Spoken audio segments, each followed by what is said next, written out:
if you're going through a lot of change, also if you're interested in becoming an empire maker, also if you're interested in dominating your domain as a creative and a producer who leads the field by doing your masterwork. Well, I'm going to get right into it. So for a quarter of a century, I've been working with leadership teams of companies like Starbucks and FedEx, Oracle, Barrick Gold, organizations like NASA, YPO, which is Young Presidents Organization.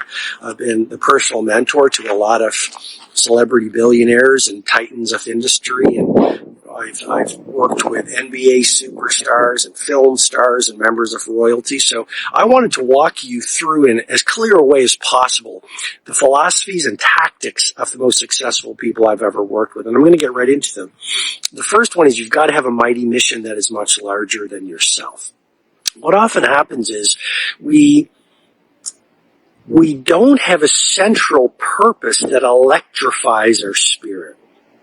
And so whether it's a startup, whether it's a nonprofit, whether it's a screenplay, whether it's a book, whether it's an online company, whatever it is, you've got to know your mighty mission, and then you've got to think about it, consider it, be so excited by it that your mission becomes an obsession that eventually grows into a movement. And with all the ultra successful people I've ever worked with, they are so clear on their mission because clarity breeds mastery, and vague plans and vague goals lead to vague results. Related to that, part-time commitment always delivers part-time results. So you've got to go absolutely all in. How do you find your mission? Well, you explore, you consider what things make you feel happy. You ask yourself, what are my strengths? You ask yourself, what things do I do that when I do them, it doesn't feel like work? Another key thing to ask yourself, it's a very powerful question, what value is needed in my marketplace that no other peer or competitor is currently delivering? And then how can I deliver that as elegantly as possible? Second thing the superstars all do is they don't care at all about what anyone else thinks. So you can be liked or you can impact society. You don't get to do both. So that requires maturity. It requires practice. It requires visualization. It requires spending time with the heavyweights by reading their books or, whatever the association is. But the more you can get really clear on your mighty mission, and then secondly, you don't really care about what other people think, it's going to do you, be incredibly valuable for you. Number 3, the best of the best, the ones I've worked with, nothing is ever enough. And I'm not saying that's the healthiest thing. I'm just reporting reality. They always want to be improving. They never stop making everything they touch better and leaving everyone they meet better than they found them. They are literally obsessed with originality and excellence and relentless optimization of everything they do, whether it's their products, whether it's their business, whether it's their health, whether it's their family life, whether it's their lifestyle. I think we're in number 4. I'm just going off the top of my head, but number 4 is they love to learn. I remember being in the home of a billionaire, and he said, you want to, after dinner, the first thing he said is, would you like to see my library? He was so proud of his library. And so, ordinary producers have big TVs and big satellite dishes, and the best of the best in business, in the sciences and the humanities, in terms of movement making, they have huge libraries. And I guess what I'm saying is education is inoculation against disruption, and the leader who learns the most wins. You can learn anything you need to learn through a book. A book alone, what an incredible investment. For $20 or $30, you can get into the minds of the world's greatest people and see exactly how they did it. And if you read the right book, the hand that puts down that book is fundamentally a different hand. What else? They're relentless. I use that term relentless, and I think it's important. The people I've worked with who are on these mighty missions, they get knocked down. It's like the Japanese proverb says, get knocked down 8 times, get up 9.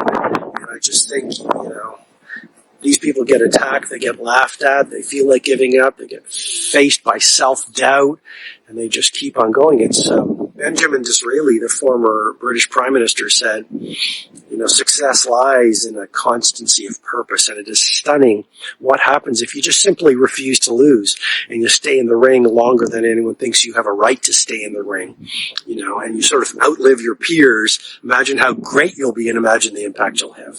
Final thing I'd say is the best of the best, they really want to deliver value. They're obsessed with delivering value to as many people as possible.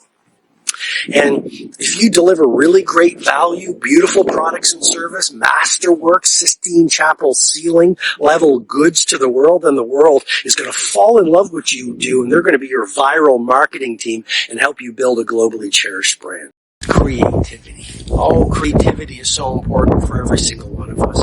When we were little kids, we had such creativity in us. Creativity is not just for poets and dancers and writers and filmmakers. Creativity is the birthright and the hallmark of every human being with a beating heart today. And so, if you're not feeling creative, if you're not downloading amazing ideas that are allowing you to disrupt your field and own your game and make the world a better place, it's not because you don't have genius in you. It's because you've masked or blocked your access to that genius.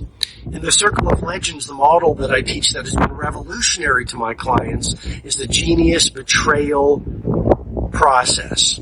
And it really speaks to a number of influences that act on us after the moment that we're born. It makes me think of what Picasso said. He said, it took me 4 years to paint like Monet, and it took me a lifetime how to remember to paint like a child.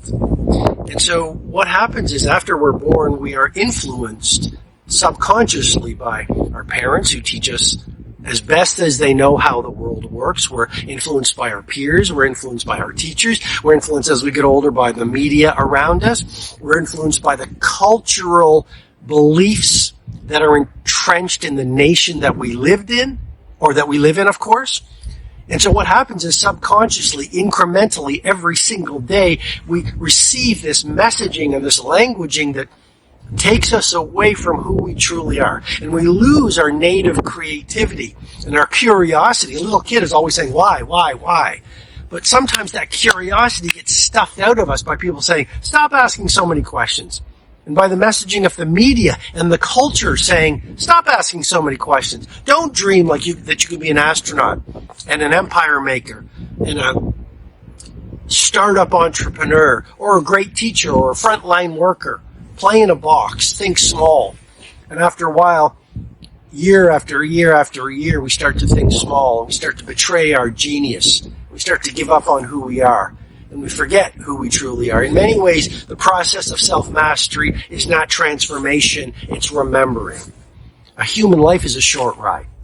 Now, is that something that's depressing? No, it actually is something that can be inspiring and activating in the most positive way of ways. Once we know that our days are numbered, whether we live for 100 more years or 1 more year, it reminds us that we must not hold back on expressing our primal genius. We must not hold back on doing what feels most right to our hearts, our characters, and our souls, for fear of rejection or being laughed at by the chit-chattering crowd. You and I must realize the potential and the gifts and the talents we've been blessed with, not only to live these soaring lives that destiny wants for us, but for the benefit of a better world. There's a little bit of wind where I am, so forgive me, and I think we're going to be okay.